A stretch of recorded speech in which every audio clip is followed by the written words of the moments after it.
Welcome to the Florida Golf Experience Podcast here in Sarasota, Florida, where you have a weekend warrior like myself and a local pro like Christian Martin has the opportunity to talk to professional golfers and industry experts to help us figure out this wonderful game.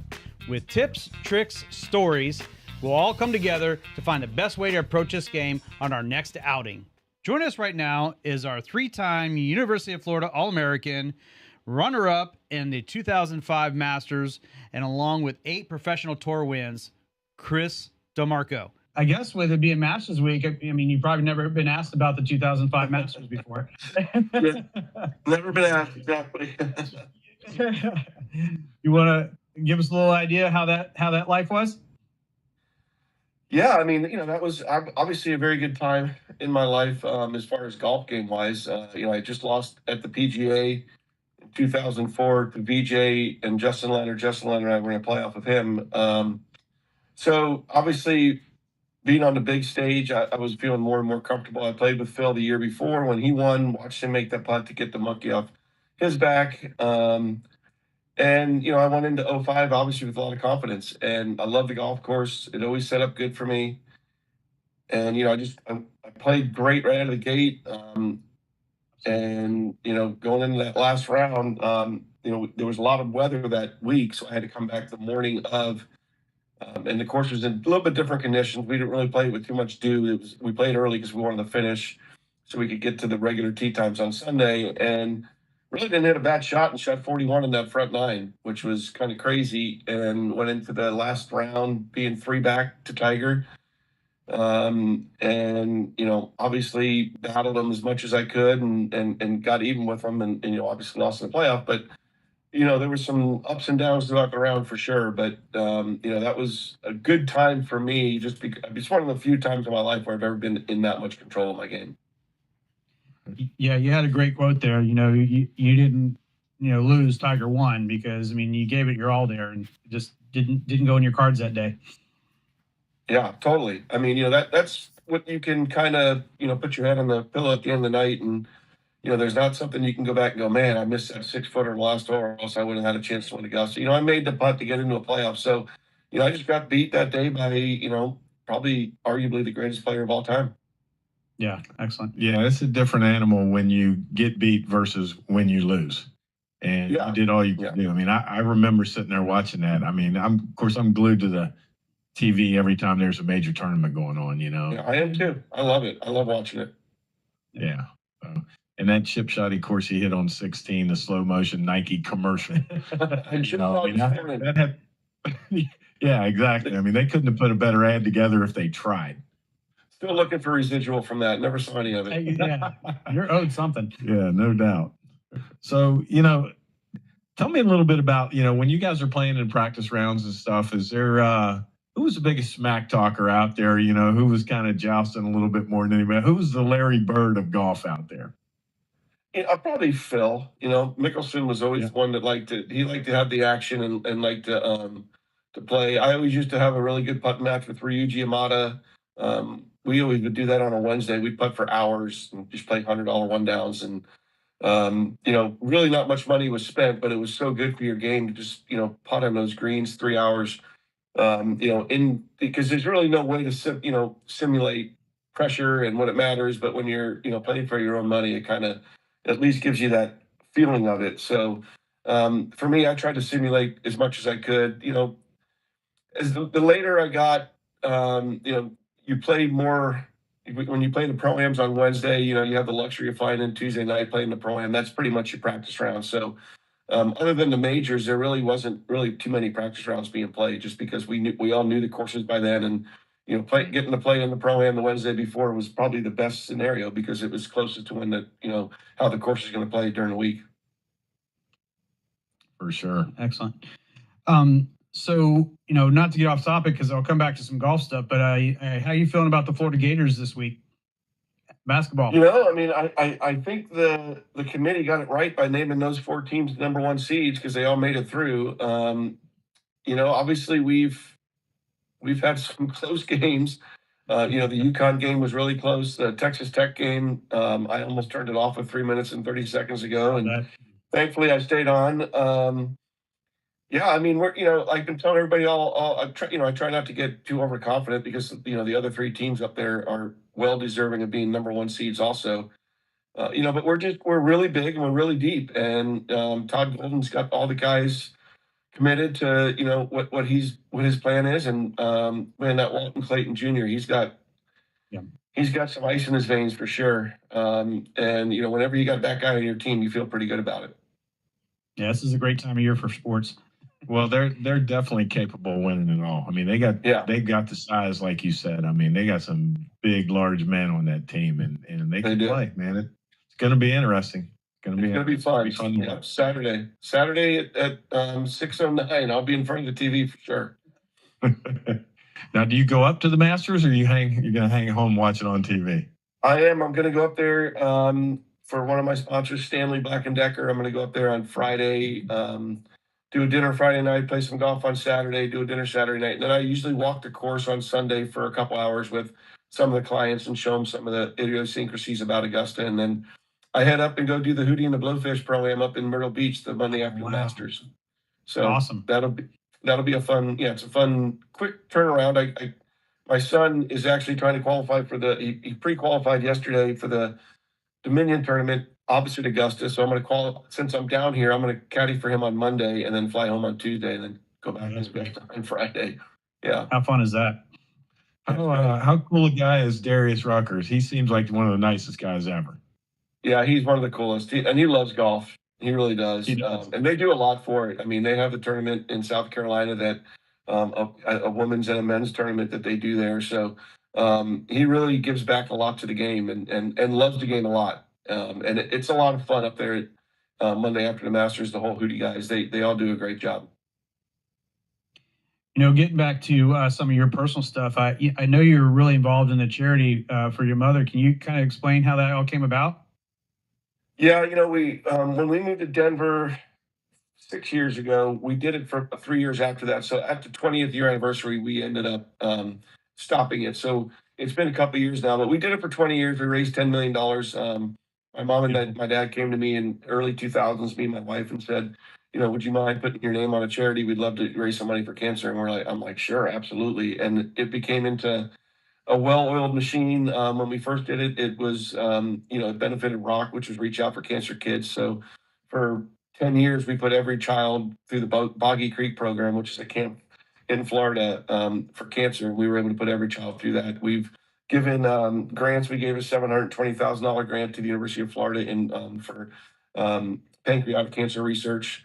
Wow. We've been able to do a lot of things, and it was a great run. And that was probably the most one of my favorite things ever was to raise that check and with all my family around. At the end of the day, whether it be 400,000 or 800,000, whatever it was that year, it all varied, but it was certainly very gratifying to be able to give back for sure. Yes, it's great. I tell you, when you're on the stage that you are, and you can do those kinds of things, you can take that fame and use it for really good things. It's really great to watch. It was cool. It really was, and just the fact that we had everybody around us in Orlando that the same teams pretty much played almost every single every year, and so I've got some really good friends from just people coming and playing every year. So it was a great fun for sure. Appreciate it. How's your game these days? It was funny. My son qualified yesterday. I told him he needs to come down and look at me, and I spent about 2 hours on the range with him yesterday. He gave me a couple changes that I didn't realize I had gotten into. I knew it was set up. I knew it wasn't anything crazy. Especially at 56 years old, it's not like my golf swing changes much. It's usually something pretty simple. So he gave me a few tips yesterday. I started hitting the ball really good. So I'm excited about this week. This is a fun event. It's, the James Hardy. You've got 26 pro football Hall of Famers in the field. I played with Terrell Davis yesterday. I get to play with Vinny Giles and Brian Kelly on Friday, tomorrow, with Glenn Day. So it'll be a lot of fun. Sounds good. Yeah. So, when you made that putt to win the President's Cup that year, how good did that feel? Jack was the first one to greet you on the green. I mean, that had to be amazing, man. Yeah, I always make the joke that, I make that putt, and the first person was, obviously my idol in golf, Jack Nicklaus, comes down and gives me a big bear hug, no pun intended. But That's right. it was pretty special. I got to play for him twice as President's Cup. We got a tie one time, and then we got a win. Playing any of those Ryder Cups, even on the two Ryder Cups I played, we got beat pretty good. Just to be part of a team atmosphere. Golf is obviously a very individual sport, and I'm a being Italian, growing up a team sport guy, football, all that. To be part of that is pretty special, and I love the team aspect of it. I love the camaraderie behind the doors. All the wives together, and the captains and co-captains. It's just a lot of camaraderie, and for something that is so individual, 51 weeks of the year, it's nice to have that group come together. Yeah, that's Yeah. beautiful. When you make one of those teams, obviously everything in the career is going pretty well, or you're not going to be picked or be on one of those teams. So that would have to just be the icing on the cake. Yeah, totally. I mean, that was my goals every year. My goal was to try to get back to Kapalua every year, which means obviously you win a tournament, Right. and was to make whatever team we were on and make the tour championship. Those are my goals every year. If you can finish in the top 30, win a tournament, and make whatever team that was that year, it was a pretty successful year. So, I got to do that 4 times, and I got go to Kapalua 3 times. I got to go to the tour championship 7 times. So, I've got to do some of those cool things. Golf's a hard sport, and I tell people all the time that confidence is something that you can. It takes years and years and years to gain, and it could be something that it could take 2-3 weeks, a month to go all the way, and then try to regain that again is tough. So, you got to, when you do have that run where you're going really good, you got to stick with it. I look at a case in point. You look at a Max Homa, who was on top of the year, or top of his game the last 3 or 4 years. I mean, Ryder Cups, top 20s, playing all this stuff, and he makes a club change, and I'm sure that has something to do with it. And it's easy to lose that confidence, and then to try to gain that back, it's so hard. So I mean, he's one of my favorite players. I'm rooting for him. I think I love watching him play. I hope he gets it back. But it's something it's very, very, it's such a fine line, and that's why I always told my manager throughout my career. I mean, I've been a pin guy. I've been a pin guy since 1989. I said, you can get me corporate deals, you can do whatever you want, but I'm not changing my clubs, because that's Right. that's what I got to go into battle with, and that's something that and I've been a 14 club pin guy for 35 years. Wow. Yeah. If it ain't broke, don't fix it. Yeah. That's right. And I mean, that's the one thing, you can be out there on the course and not feeling great, but if you know that, and if you have a whole new set of clubs and a new golf ball, I mean, everything's different, and you don't have anything to rely on. Mine. Yeah. Yeah. Yeah. No doubt. No doubt. So if you could address maybe pace of play issue on the PGA Tour, you got any advice for those guys that come on, man, they need to move it out a little bit? Yeah, I mean, it's painful. I mean, I've always been somebody who's, kind of been against that. I mean, I've always been someone who, like when they come to us on the whatever tour, Champions Tour, or back when I played the PGA Tour, and I could see the official coming, I would just point to the guy I'm playing with, because I knew it was never me. So, I mean, like, you need to go talk to him. So I think that's something that I think they need to change. Right now they go up to the group and they tell the group that you guys are behind, when they know it's one individual. Right. And they should go right up to that individual, and they should say, listen, you are holding up the golf course, and if you don't pick it up, we're gonna give you a shot penalty. I also said there should be a board. I mean, in the locker room that that the media can look at every week. The guys that get bad times, and I always called it the slowest shit board. And if your name was up there, people should be able to look at it, and you get your name up there a little bit enough. I mean, it's something that money's not going to change anything. Finding these guys, I mean, these guys put money away knowing they're going to have bad times, especially for the amount of money they're playing for right now. I mean, an extra 30 seconds and a $5,000 fine could be $2-3 million. So in the scheme of things, they're not looking at that. But there needs to be something. I think it needs to because the guys know how to get around it. If you want to take extra time in the putt, you can get over it and then look like something came in your way, and move a leaf, and now you get a whole nother 40 seconds. And Right. I mean, but it's too slow. I mean, even on our tour, I mean, 4 hours and 45 minutes for threesomes, and when half the guys are taking golf carts is ridiculous. Wow. It always puzzled me when you got 3 guys all shoot 68, and it takes them 4.5, 4 hours 45, and you got 3 elderly ladies playing at the club shooting 110, and they do it in 3.5 hours. Like, Yeah, walking, it's which is crazy. crazy. I agree. I Exactly. mean, and it's yeah, and it's just it's crazy to me, and it's like I know when I walk up to my golf ball and I get my yardage, I've already known what 1 or 2 clubs it's going to be. And it just depends on the lie, and it depends on what the wind's doing, where the pin is. I mean, and I can just do all that really quickly. I don't know why guys take so long to do that. I mean, they've been playing golf their whole lives. It's like it should be pretty innate. Yeah.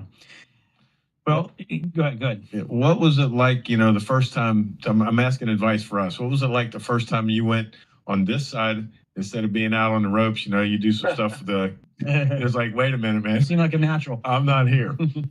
The thing that was really good about it was, and I got to see Gary Williams yesterday. Gary Williams, Charlie Reimer, Lauren Thompson, Carr Robinson. On morning drive, there was a lot of talented people that that was their job, was to be the media, and to be the host. And for me, all they did was literally just they would team me up, and it's not hard to talk about experiences that you've done. What it's like to play the 18th hole, what it's like to make a putt, what it's like, the feelings you have. It's pretty easy, and it's what you guys do is not an easy job because there's a lot of preparation and there's a lot of the right questions you want to ask. But when they would come to me and ask me the certain questions about certain shots that I've hit, I mean, it was pretty much easily teed up. It's you look at some of the guys that have done a great job. I think Kevin Kistner is doing a great job. I think Trevor Immelman does a good job, and the guys that were really good players, high level players that are making the transition. And it's something that maybe even down the road, that's something I might want to even look into, is maybe getting back on the other side of it where I travel and maybe call some golf. But as far as in studio golf, it was fun when I first did it because literally we'd be there an hour and a half before the show, and then right when the show was over, I was done. But it became kind of a job, and as a golfer, your whole life, jobs are no fun. It's you just want to go play golf. That's why you became a golfer. Right, exactly. Don't need a clock to punch 9 to 5. So talk about Florida golf. What's your favorite 3 golf courses in Florida? In Florida, my favorite 3 golf courses, I think TPC, just because of the history that it has there. Sawgrass is great. I always loved Doral. I always thought that was a great golf course. Copperhead. I mean, one of the you look at last week, and I mean, 2 over par made the cut. 9 or 10 under par wins the golf tournament. I mean, that's crazy. That a course at 6,800 yards in this day and age can still hold up to the greatest players in the world and take them to their knees. So that course, I've always loved Innisbrook. There's some Old Memorial in Tampa is a great golf course. I get to go down there and play there a lot. Avila is another great golf course, a hidden kind of gem in Tampa also. My son lives there, so I get to play a lot of golf in Tampa and get to play those golf courses. I mean, obviously Lake Nona is a great golf course, hosting an event. But, golf courses in Florida, they're different. It's all depends on the time of year. Like this time of year when it's still a little chilly out and, the greens can get really good. Like the course we're playing here, Broken Sound, the greens are absolutely perfect, rolling about 11 or 12 and flawless. So anytime for me, I always say whenever you can get any course in Florida where you can get the greens at 11 and they're rolling really good, that's one of my favorite golf courses because you don't get to see that too much. Excellent. What you got? You have anything else? No. I did want to ask, and I always ask because it's Florida golf experience, and I always try to talk because I'm a weekend warrior myself, and I get to play with Christian once in a while and learn some things. But what would be one of your tips for amateurs out there trying to improve their game? Maybe take it from a 90 to an 85. Well, I always tell people whenever I play with amateurs, whether it's a pro-am or what, I always see them, and they get there 20 minutes before their tee time, and they go to the range for 19 minutes of their tee time. I would tell them, or before their tee time, I would tell them, go warm up 10 balls, and then go to the putting green and, hit some chips and hit some putts and get the green speed. Because, 50%, 60% of the game is going to be on the greens that day. And you see a lot of amateur golfers who don't get to go and practice much before the round. They don't ever go to the putting green and see what the green speeds are. They just go out and play, and they go to the range and, they got 20 minutes, so they're hitting balls up until a minute before their tee time. So I would say go to the putting green, go to the chipping green, get some different shots, just get a feel for what the greens are going to be.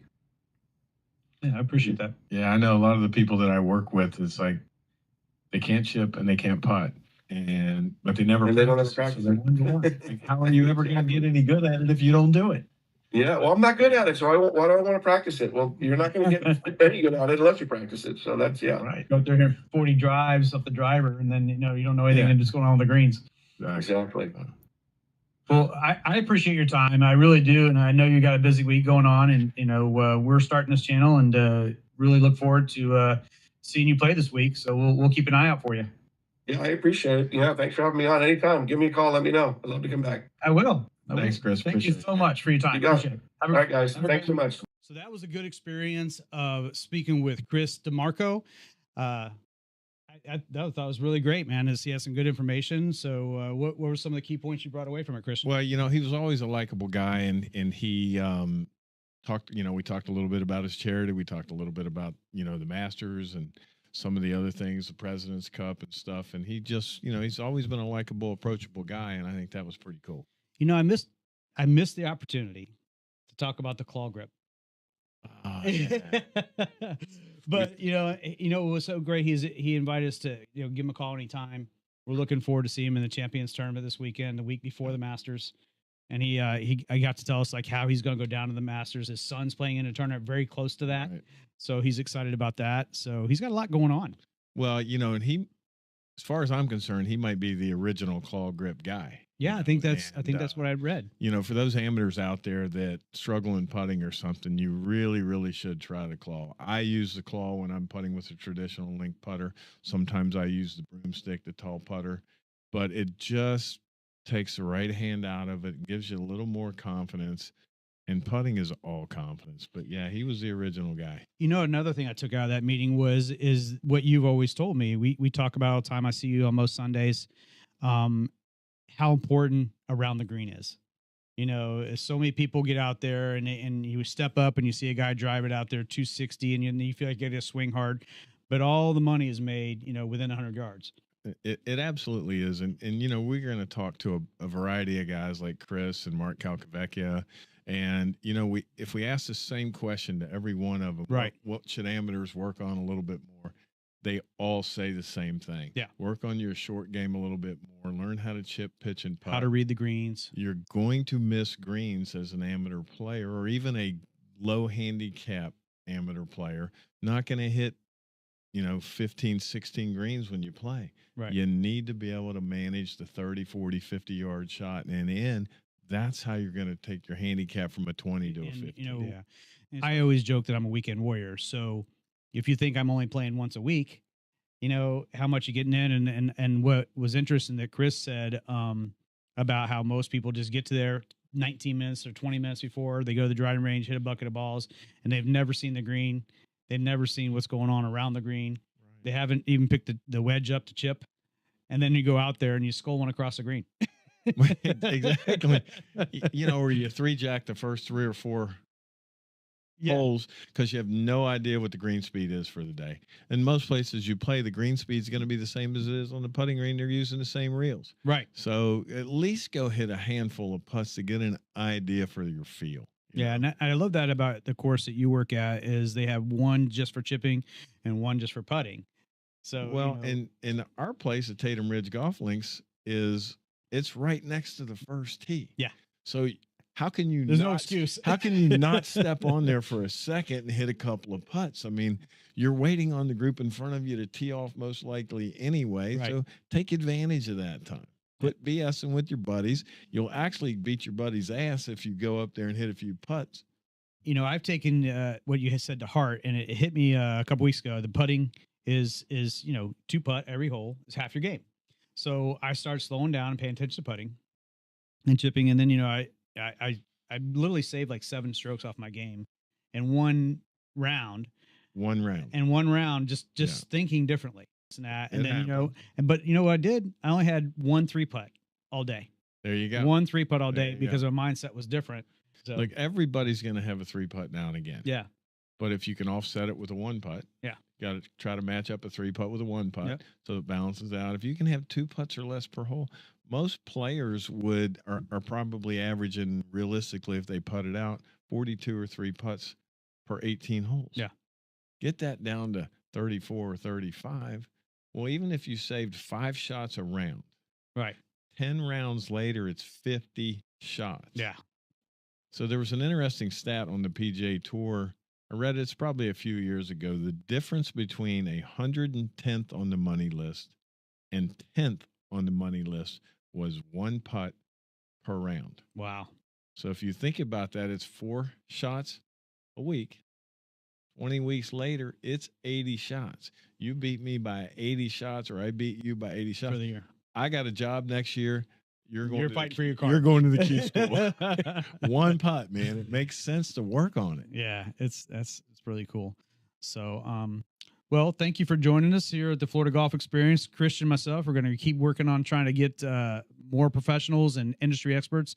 I know that you have some industry experts as a professional golfer yourself, so I hope we can get some of the Callaway guys and some of the other guys out there. Absolutely. We're gonna keep squeezing the lemon until we get a little more lemonade and get some, quality people in here and ask them hopefully some pertinent questions that are going to make the game better for everybody in our area. Yeah. Oh, our last one I got for you is your Masters prediction.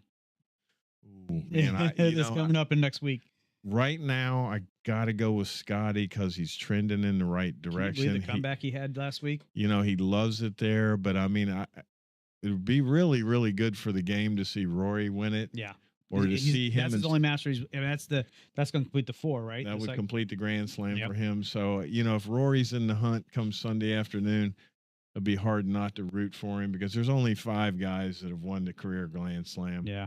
So Be nice to see. And my dark horse pick is this week is going to be JT. I was getting ready to ask you, JT, he had a great couple weeks. He had a great Valspar, didn't he? He's put some really low rounds together. And if he can just not have that one hiccup one of the days, he's going to be in the middle of this one too. Yeah, I love it. I'm really looking forward to it. So, well, between that and now that we have a friend with Chris DImarco, we're going to kind of watch him on the Champions Tour this week, see how he does. Yeah, we'll be pulling for Chris this week, and we do appreciate him coming out today. It's good. All right.